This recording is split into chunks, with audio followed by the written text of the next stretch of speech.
Hello साथीहरू, good morning, शुभ बिहानी है सबैमा। आज चाहिँ यो बिहानै कहाँ जान लाग्यो भन्नु होला। हामी घरेली खान्थ्यौँ नि त साथीहरू। घरेली खाँदा खाँदा झप्पल कुदेर साथीहरू नलागेपछि म आज चाहिँ आरनमा कराउन जाँदैछु साथीहरू है। आरनमा के कस्तो हुन्छ क्लिप, छोटो छोटो क्लिपहरू राख्नेछु साथीहरू है। मन परेपछि भिडियो लाइक कमेन्ट सेयर गरिदिनु होला है। उहाँलाई चाहिँ हाम्रो गाउँठाउँमा वारपारमा सबैले चिन्नुहुन्छ साथीहरू। सानसाना बच्चाहरूले नि चिन्नुहुन्छ भनेपछि ठुलाको त के कुरा गर्नु है। उहाँले पिउँदै गरेको कोदाली बनाउने रे साथीहरू। कोदाली बन्छ अरे त्यसरी पिटेपछि। पहिला मलाई घनले हान्न लगाउनु भएको थियो है।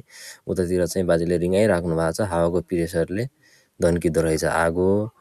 उतातिर चाहिँ मैले लगेको 3वटा झप्पल बनाएर रेडी बनाएर राखिदिनु भएको छ साथीहरू। ल हेर्नुहोस् त कस्तो मजाले आगो धन्किएको।